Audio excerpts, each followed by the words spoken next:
Bonjour à toutes et à tous, bienvenue. Merci de nous rejoindre sur cet atelier, sur ce moment d'échange et de partage qui est en fait, comme vous le savez, un REX, donc un retour d'expérience où on va, comme le veut l'objet même d'un REX, être à la fois synthétique, précis, concret et très opérationnel pour vous permettre d'échanger, de vous inspirer des bonnes pratiques des uns et des autres.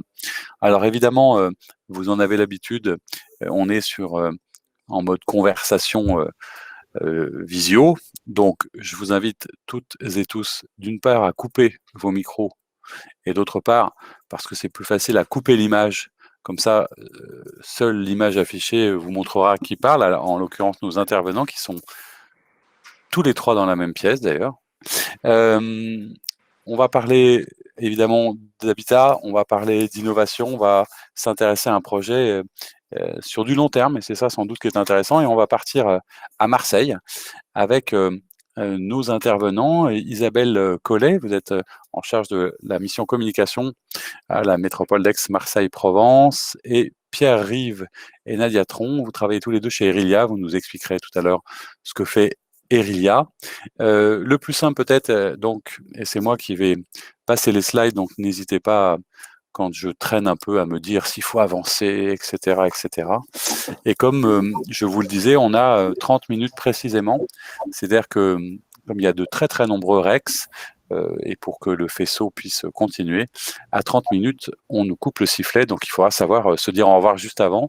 Donc une vingtaine de minutes de présentation à vous trois, puis après 10 minutes pour un temps d'échange et de questions-réponses.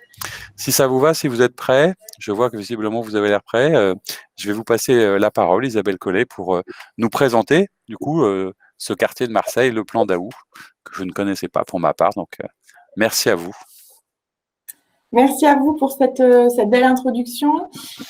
Donc Isabelle Collet, je suis en charge effectivement des questions de communication et d'information, concertation autour des projets de renouvellement urbain qui sont pilotés aujourd'hui par la métropole Aix-Marseille-Provence et qui ont été pilotés pendant très longtemps dans le cadre du GIP, Marseille Rénovation Urbaine, un groupement d'intérêt public.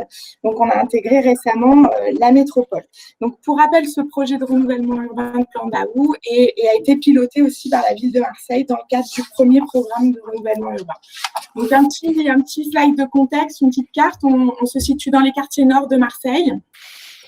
On est sur un quartier qui est positionné sur un plateau avec une position dominante sur la rade de Marseille, à peu près à 10 km du Vieux-Port.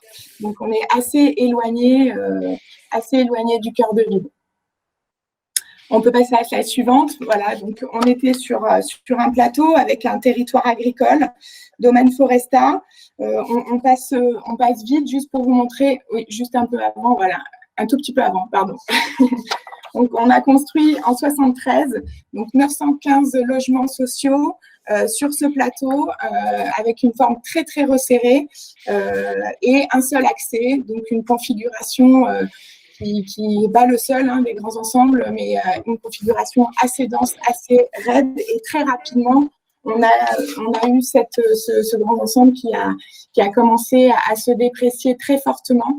Et voilà, entre 73 et 89, l'arrivée des premières difficultés et imaginer les premières démolitions, c'est un temps très, très court. Donc, on avait… alors, vous allez un tout petit peu trop vite, si on peut juste… Merci, c'est gentil. Donc, on a commencé à avoir des vraies réflexions autour des années 90 et notamment des réflexions autour d'un développement économique avec la création d'un centre commercial à proximité, Grand Littoral, qui a structuré énormément ce territoire, et l'arrivée de l'autoroute A7 aussi dans la foulée. Et on avait donc on peut passer à la slide suivante, un quartier très stigmatisé et très difficile. Donc, très vite, la ville de Marseille a eu les premières réflexions sur une rénovation urbaine et a imaginé et a fait un gros travail autour d'un projet urbain et un plan guide. On peut passer la slide suivante avec… Voilà, Alain Amédéo qui a donné des premières orientations donc dès les années 90. dizaine d'années avant l'arrivée de l'ANRU, ce qui nous a permis très rapidement, quand l'ANRU est arrivé, de mettre en place une convention pour un projet de renouvellement urbain. On peut passer à la slide suivante. Voilà, avec des réflexions très avancées, donc où le projet a été vraiment une démolition de l'ensemble des bâtiments qui est très dégradé, et une reconstruction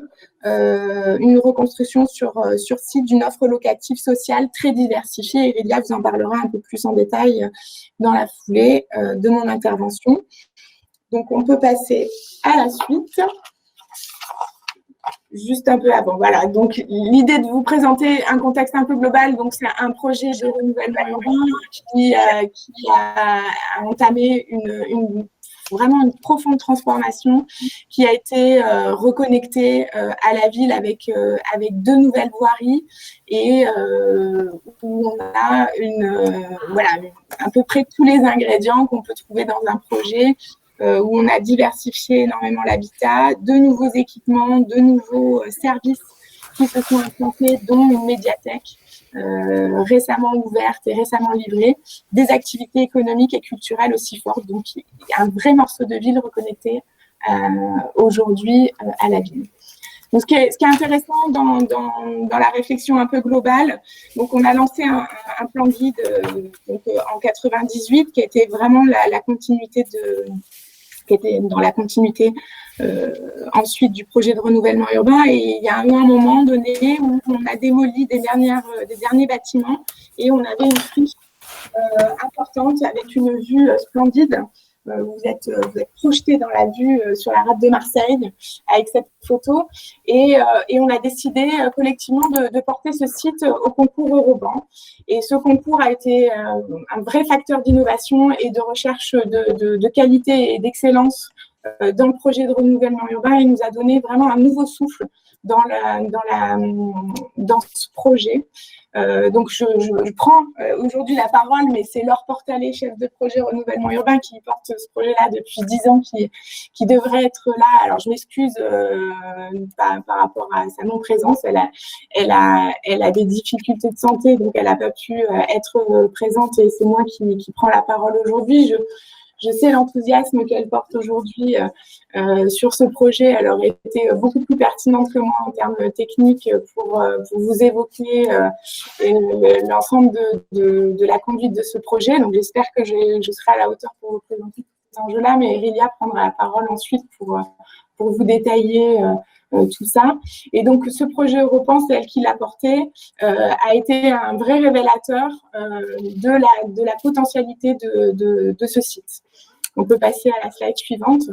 Et la réflexion nous a permis vraiment d'imaginer Plan d'Aou dans une vision métropolitaine, une vision sur le Grand Saint-Antoine, pas uniquement centrée sur le quartier, mais vraiment sur l'ensemble des quartiers nord, et une vision métropolitaine, et de favoriser l'émergence vraiment de nouveaux usages et de nouvelles formes d'habitat. Il y a une grosse réflexion autour de ces questions-là, notamment ils ont imaginé ce que pouvait être un OFS et un bail réel solidaire, donc dès 2012. Et ils nous ont accompagnés dans beaucoup de réflexions novatrices autour de la fluidification de ces parcours résidentiels internes au quartier ou externes.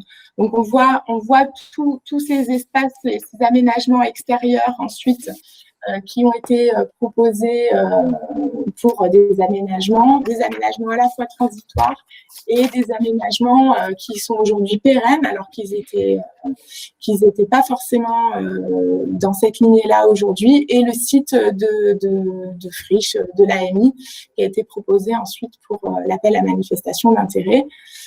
On peut passer à la slide suivante. Donc, ce qui est intéressant dans ce concours Europan, c'est que voilà, en 2013, on a eu On a eu quand même une cinquantaine de propositions. On a eu 2 lauréats.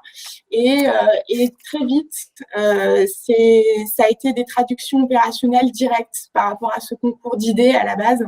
Et on a pu… alors, Erilia a apporté des aménagements transitoires sur un foncier au niveau du Melcanova. Et on vient de livrer aujourd'hui ces aménagements extérieurs avec des jeux pour enfants très ludiques. Vous voyez cette couleur bleue là qui marque le paysage face à la mer et ce petit plateau sportif aussi qui seront contigus à la parcelle qu'on a proposée dans le cadre de l'ANI pour le projet de diversification.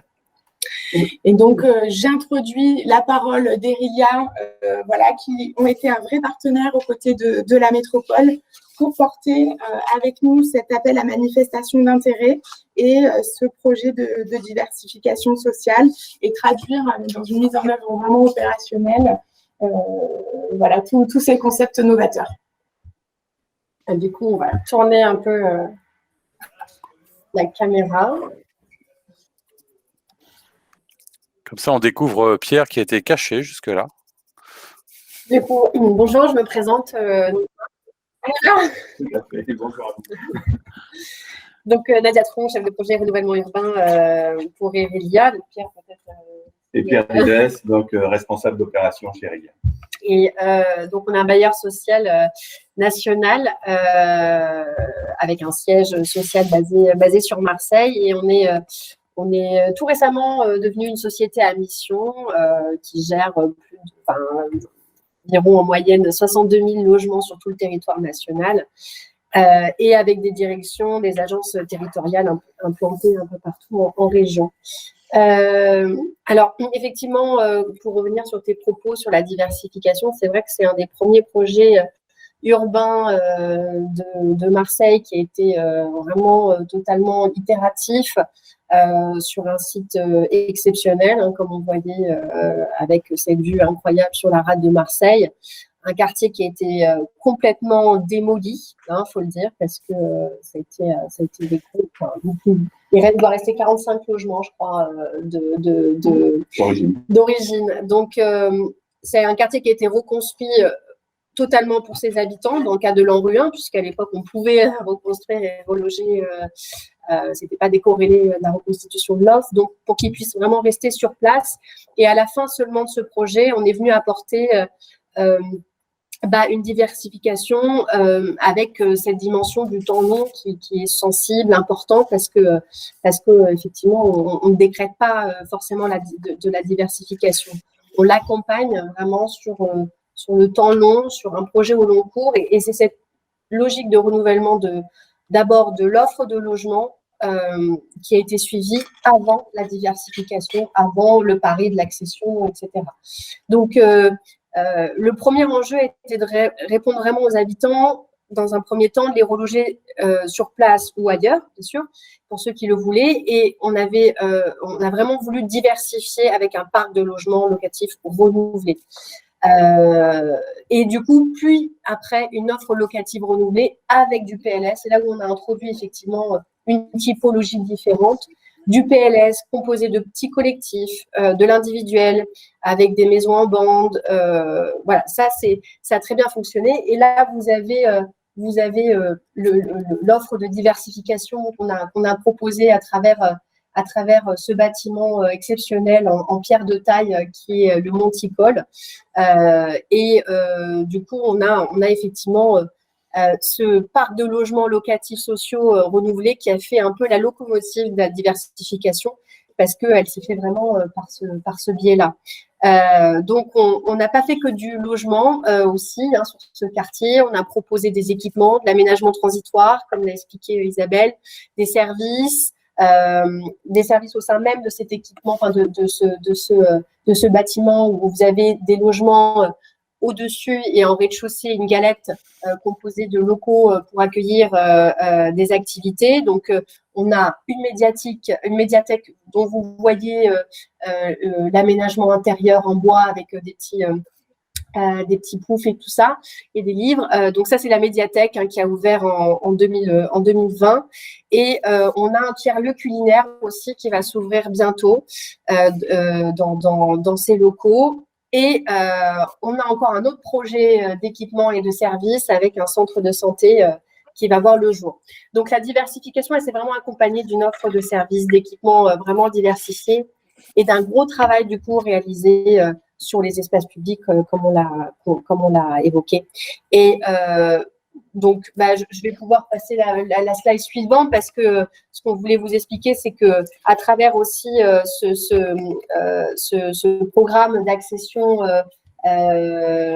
cette AMI, qui était vraiment en lien avec Europan, avec toutes les fenêtres que ça a pu nous ouvrir.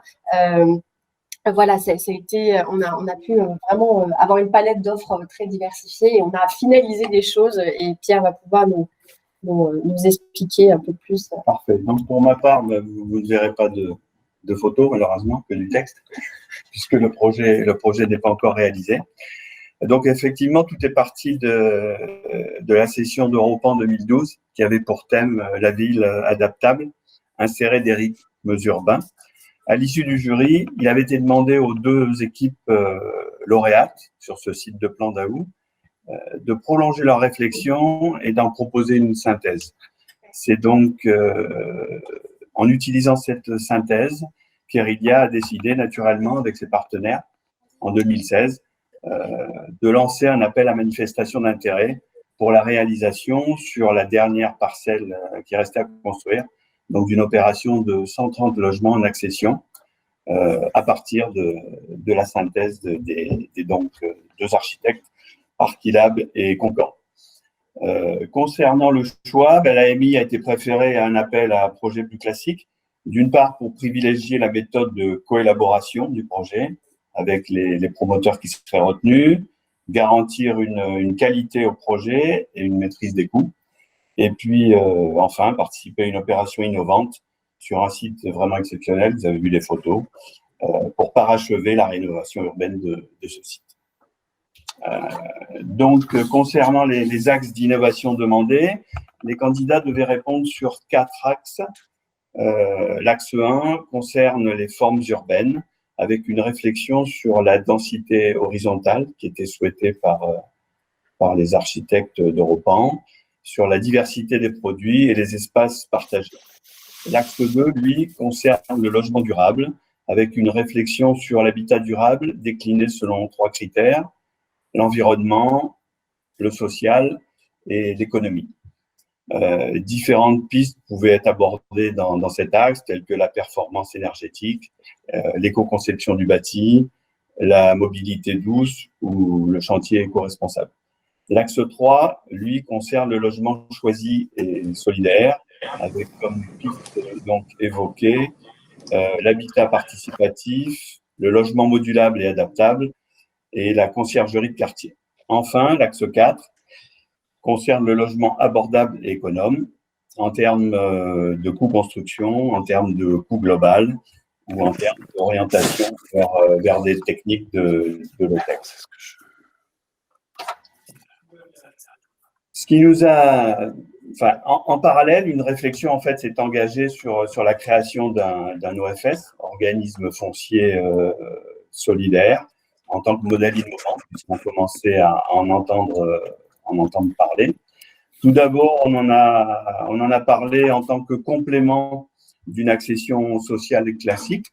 On pensait faire simplement une partie des 130 logements en BRS. Et puis, petit à petit, la décision a été prise de réaliser la totalité du programme avec l'OFS afin de permettre une accession sociale pérenne, sécurisée et participer à la diversification des produits présents sur ce site. Depuis, d'autres projets BRS sont en cours d'étude en interne et Erilia a également obtenu l'agrément en tant qu'OFS en décembre dernier. Mais c'est effectivement l'opération de Plandaou qui nous a donné ce coup de pouce.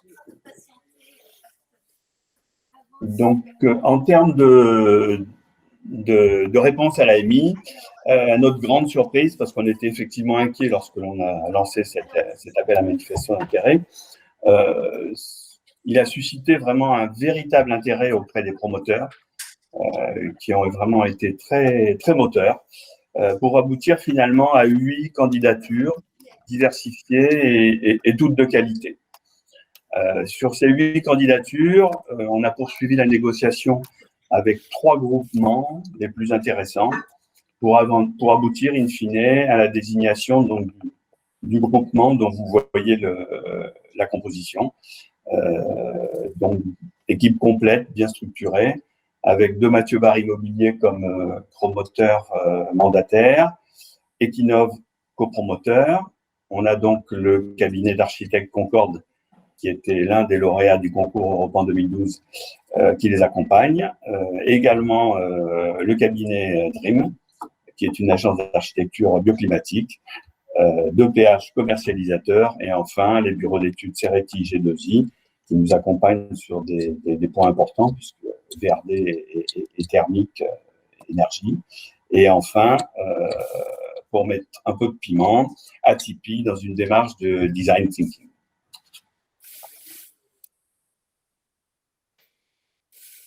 Simplement rappeler qu'à l'origine, lorsqu'on a lancé l'AMI, le projet avait été décomposé en 3 lots. Il y a 2 lots qui étaient réservés sur les 130 logements à 2 promoteurs et un lot qui restait propriété d'Eriga pour une maîtrise d'ouvrage directe. Mais les promoteurs nous ont récemment fait savoir que pour eux, un tiers des logements, donc à peu près 40 logements, c'était vraiment insuffisant pour s'investir pleinement dans le projet. Donc on a décidé en cours d'appel à manifestation d'intérêt de regrouper les 2 lots et de n'avoir affaire qu'à un seul promoteur. Depuis, sur proposition de Mathieu Barre Immobilier d'ailleurs, la coélaboration du projet évolue, puisqu'on envisage plutôt une copromotion à travers une SCCV, Société Civile de Construction-Vente. Cette façon de travailler, je pense, permettra de garantir une cohérence, une harmonisation du projet, en évitant une concurrence effectivement préjudiciable.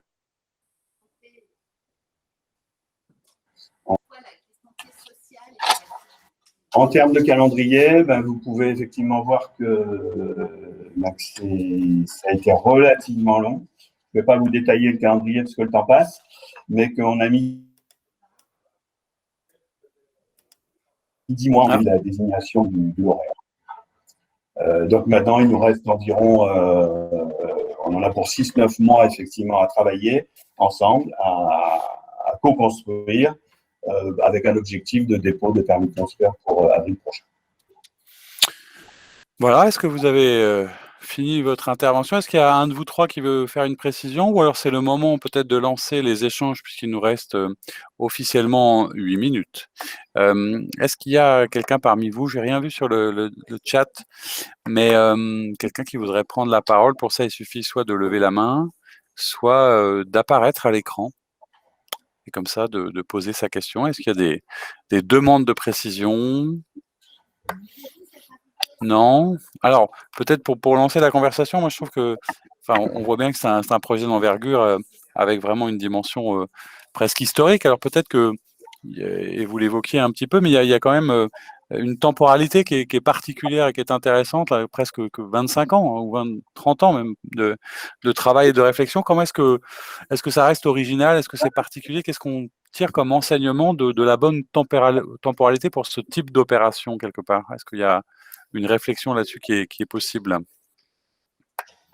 En fait, c'est ce qu'on voit, c'est que notre projet de rénovation urbaine a été un peu notre facteur d'innovation et que c'est ça qui, au fur et à mesure du temps, c'est ça qui a participé de la diversification de manière générale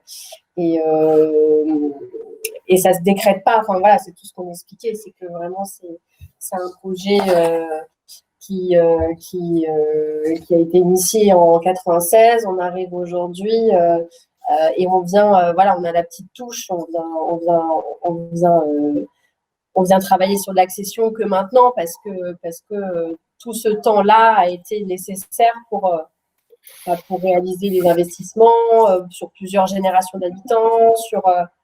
Voilà, on a vécu ces étapes-là de manière longue, mais c'est aussi un temps nécessaire pour arriver à cette excellence, je veux dire, à cette qualité urbaine, parce que on ne décrète pas la ville non, comme ça, du jour au lendemain. Pour refaire. On a vraiment remodelé un morceau de ville. C'était un quartier d'habitat très, très déprécié, très uniquement d'habitat résidentiel, avec un seul accès, et on a recréé tous les ingrédients pour refaire un morceau de ville. On a reconnecté à la ville. Le bus est arrivé quand même en 2015. Je suis en haut du plateau. Il était encore en bas pendant très longtemps. Donc ça a été un travail de longue haleine, un travail itératif, un travail partenarial, où tout le monde s'est investi dans ce quartier, un des premiers quartiers vraiment de rénovation urbaine sur Marseille. Est-ce qu'on a d'ailleurs, par rapport à ceux qui y vivent, aux habitants, il y a, je suppose, un travail de concertation assez fort avec les populations, avec les associations. Et puis on parlait même avant de commencer tout à l'heure de l'image aussi, à la fois de Marseille qui bouge, qui change et qui n'est plus seulement les quartiers nord, mais est-ce qu'on a une visibilité ou est-ce qu'on a déjà des ressentis ou une évaluation de ce que ça a apporté ou est-ce que ça a changé, y compris en termes de population, d'image? Comment est-ce qu'on évalue aussi ce changement? Alors, c'est très, très intéressant comme question. C'est très difficile à y répondre parce qu'on n'a pas forcément une vision globale de l'ensemble des habitants, mais en tout cas, ce qu'on ressent quand on commence, quand on échange avec les habitants, c'est qu'il y a un très fort attachement à ce quartier. Les gens y ont grandi, ils ont vu grandir leurs enfants.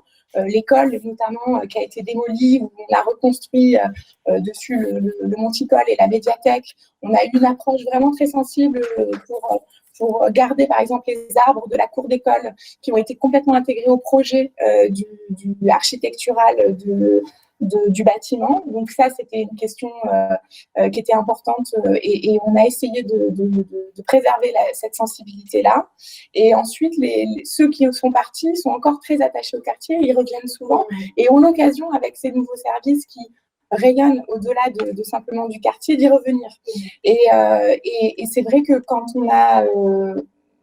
on en parle depuis très longtemps de ce projet de diversification et de cette accession à la propriété avec Europan et les gens l'attendent. Les gens sont là à vouloir revenir dans le quartier, à vouloir réinvestir dans ce quartier parce qu'ils ont vécu cette transformation, ils l'ont vécu, ils ont été relogés. Il y en a beaucoup qui sont très contents d'avoir aussi quitté le quartier, mais certains veulent y revenir. Voilà, et même des gens qui n'étaient pas là à l'époque. Ouais.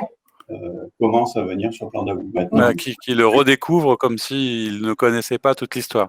Alors, dans le chat, j'ai une demande de précision sur la mise en place de l'OFS et sur le fonctionnement du bail réel solidaire.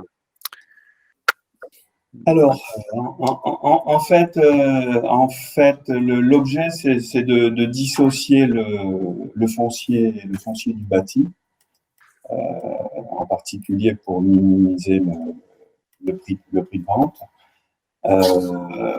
Donc, l'OFS reste propriétaire du foncier et un bail est conclu entre l'OFS et l'acquéreur, un bail de 99 ans. Et ce bail est encadré en termes de prix, ce qui fait que l'acquéreur a les mêmes droits qu'un acquéreur classique. Il peut céder son bien, mais toujours dans des prix encadrés. Voilà.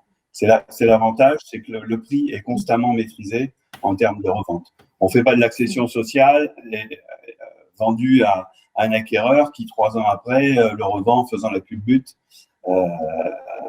Donc, ça restera toujours de l'accession sociale. Et le fait que l'OFS conserve la partie foncière, ça permet également de garder un œil sur l'entretien, sur la qualité effectivement du groupe et éviter les copropriétés dégradées. C'est encadré, ça permet aussi de sécuriser beaucoup l'accession. C'est pour ça qu'on l'a pensé aussi sur un site comme celui-ci, parce que ça apporte des garanties à nos futurs accédants qui s'assurent que l'OFS, en cas de grande difficulté, en cas de peut toujours racheter le bien voilà. Donc c'est vrai que c'est un outil très sécurisant aussi dans nos quartiers, et c'est pour ça qu'on l'a pensé comme ça. Très bien, merci pour ces réponses. Est-ce que, Isabelle, vous avez du coup peut-être un mot de conclusion puisqu'il nous reste 45 secondes? Est-ce qu'il y a quelque chose qui est important? Un dernier message avant qu'on ne se sépare?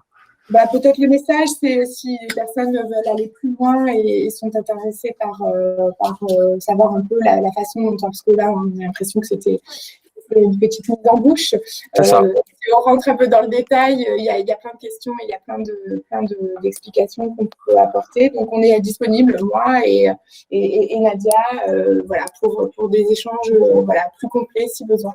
C'est un peu, et vous l'avez bien compris, l'esprit effectivement de ces règles qui sont à la fois passionnants mais un peu frustrants parce qu'on a à peine l'impression d'effleurer le sujet. C'est vrai que ce sont quand même des sujets structurants et forts, mais les coordonnées sont là, il n'y a pas de souci. Alors moi je vous dis merci beaucoup d'abord d'avoir été présent, et puis n'hésitez pas, il y a d'autres règles évidemment et d'autres ateliers qui vous attendent, et je vous souhaite en tout cas une bonne fin de journée à toutes et à tous. Merci beaucoup de votre présence. Au revoir. Merci, au revoir.